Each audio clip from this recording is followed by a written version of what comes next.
jam 10 lewat, Zulhan nggak datang-datang. Gimana sih? Mau kayak mana ini? Bisa kacau balau. Aku masih ada tugas kampus, masih ada organisasi kampus. Aduh, pusing.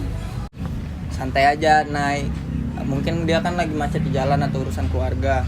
Ya udah, daripada kita buang-buang waktu, mending kita bahas sekarang aja. Menurut kalian manajemen waktu itu apa sih?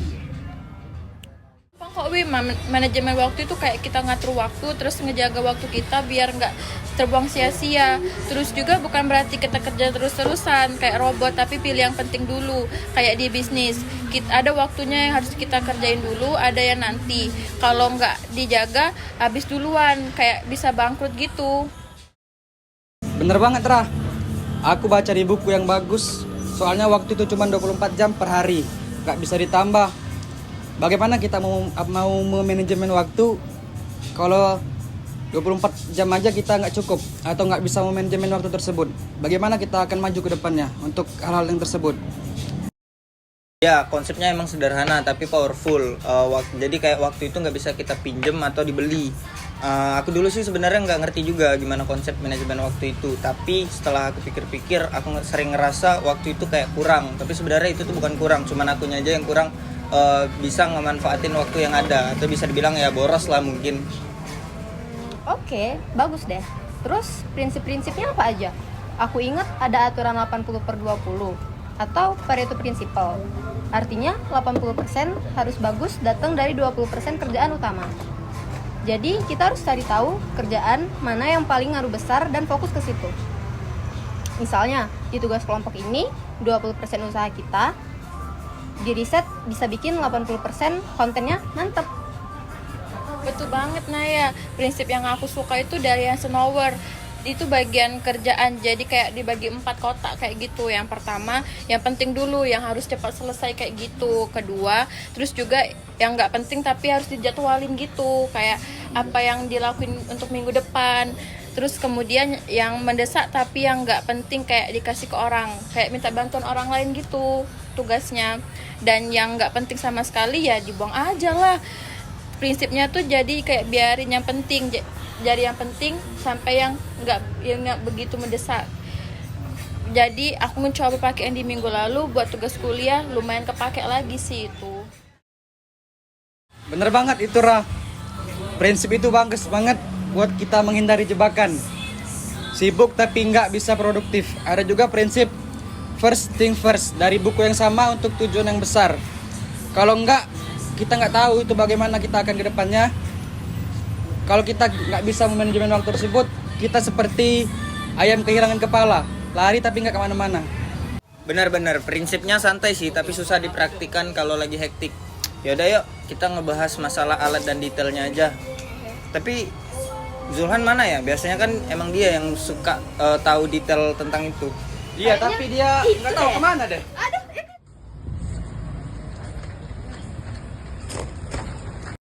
Maaf banget ya, aku telat lagi. Tadi pagi harus bantuin mama gara-gara adik gua sakit. Siangnya ketiduran. Pas mau OTW lupa bawa buku. Di jalan hujan deras, macet banget lagi. Capek banget dah bagi waktunya. Mana ngurusin keluarga, kegiatan kampus sebagai panitia, mana tugas kelompok ini lagi. Kalian udah mulai apa belum? Aku bawa es teh manis nih. Harus banget. Pas banget lo dateng. Kita lagi bahas manajemen waktu dan kamu telat sambil ngeluh soal susah bagi waktu. Ini kayak studi kasus hidup. Duduk dulu, pesen minum, cerita dulu lebih detail. Susahnya apa aja? Biar kita bisa kasih saran. Susahnya banyak, Nay. Pertama, aku suka males-malesan, terus banyak kerjaan urusan keluarga, jemputin adik lah, kegiatan kampus 2 kali seminggu, dan tugas kelompok kayak gini. Waktu sehari rasanya kurang banget. Aku sering telat janji, bikin kalian kesel. Kadang mikir, kenapa nggak bisa ya kayak kalian nepati waktu. Iya nih, masalah umum di manajemen waktu itu emang kayak gitu. Kadang kita sering dapat gangguan dari suara HP atau telepon dari teman, bahkan juga dari diri kita sendiri kayak males atau over commitment kayak gitu. Apalagi untuk mahasiswa kayak kita yang sering banyak kegiatan, salah satunya kayak ya tugas kuliah yang sering mendadak dan nggak pastilah intinya jadwalnya. Jadi tantangannya tuh gimana sih caranya fokus satu-satu kayak di kesibukan kita itu. Bener banget Wim, masalah lain yang nggak bisa pilih prioritas, kita sering kejar-kejaran kayak gitu yang harus cepat atau yang perlu berguna dulu untuk kita. Kayak Zulhan tuh urusan keluarganya, kalau nggak diselesain mamanya bisa marah. Aku pernah seperti itu di semester kemarin, sempet sakit sampai tugas aku numpuk, terus nilai aku jadi anjlok. Tantangan terbesar aku sih karena notif Instagram sama WA yang bunyinya samaan. Wah, relate banget itu Rah.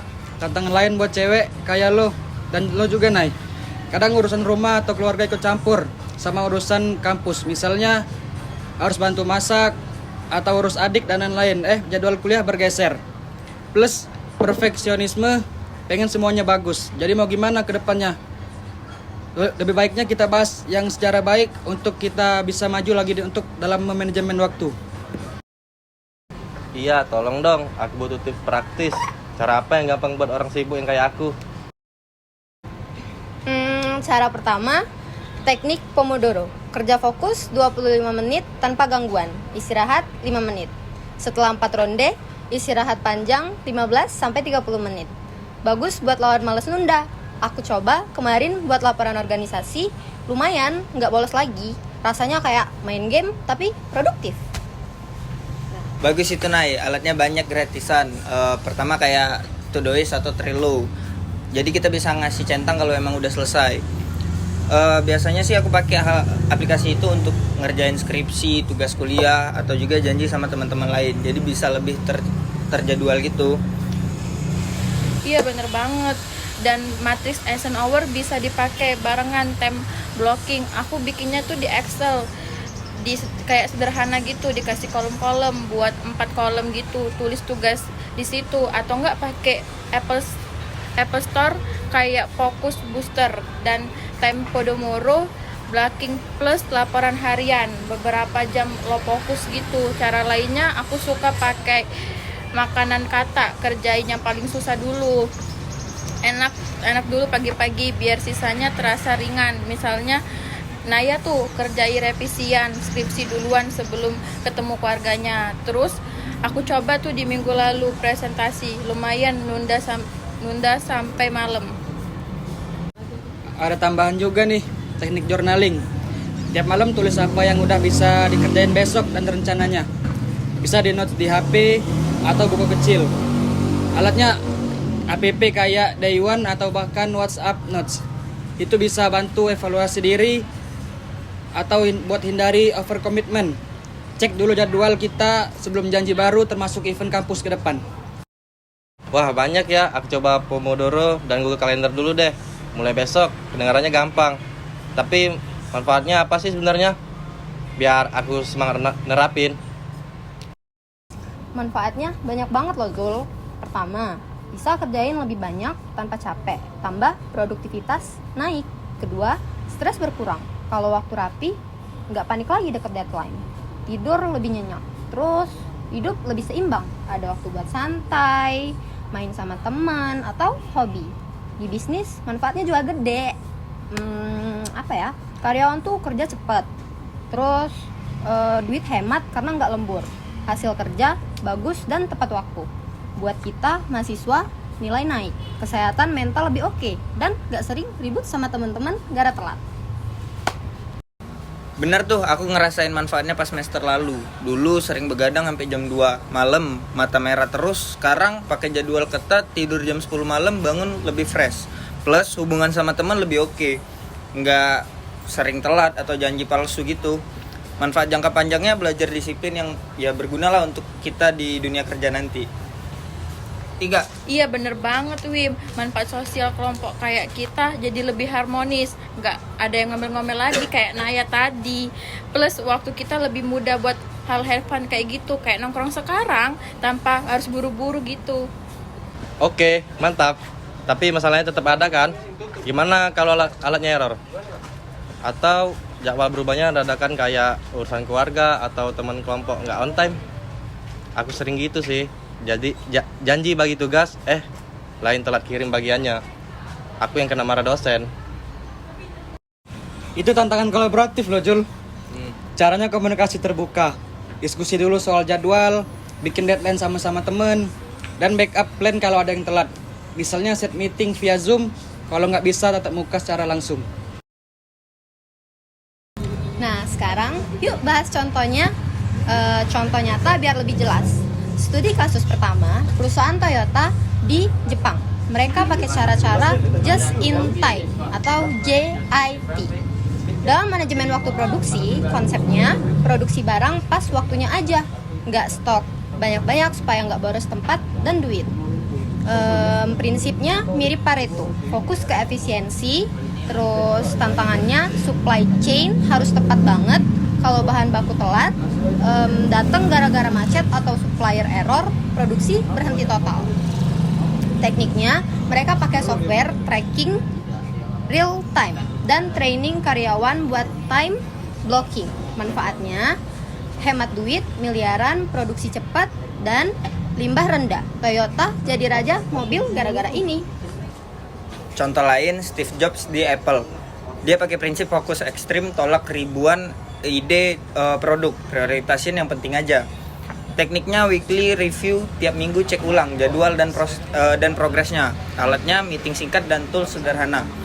Kayak notes gitu. Tantangannya dia terlalu perfeksionis sampai stres berat dan sering bentak timnya sendiri.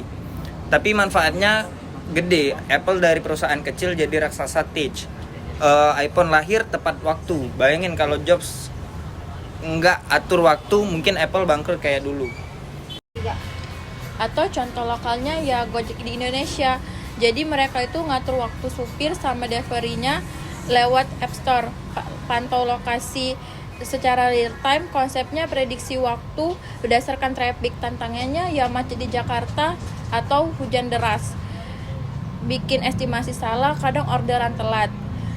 Tekniknya algoritmanya pinter di Apple Plus, notif dari delivery buat rute cepat. Alatnya GPS buat pilih rute yang paling cepat. Manfaat pesanan cepat rata-rata 15 menit. Pelanggan senang, bisnisnya meledak dari startup menjadi unicorn. Buat kita bisa ditiru tuh, bagi tugas buat kelompok lewat grup WA dengan batasan waktu kirim dan reminder optimas. Studi kasus mahasiswa ada juga loh, Rah. Misalnya temenku ada jurusan lain yang pakai Podomoro buat ujian akhir. Dulu nilai mereka pas-pasan banget, sekarang udah cum laude. Tantangannya awalnya susah disiplin, tapi manfaatnya nilai naik dan stres juga hilang. Wah, keren-keren sih contohnya. Aku ngerti sekarang kenapa manajemen waktu itu penting. Besok aku coba kalender buat jadwal lengkap dah. Maaf ya, tadi telat. Mulai sekarang aku janji on time. Yuk bagi tugas lain detail. Aku urus konsep dasar sama prinsip. Naya, teknik dan alat. Wimbi, tantangan sama manfaat. Zahra, studi kasus internasional. Fahri, yang lokal dan kesimpulan. Kita set deadline, kirim draft besok malam jam 8. Deal? Oke, deal.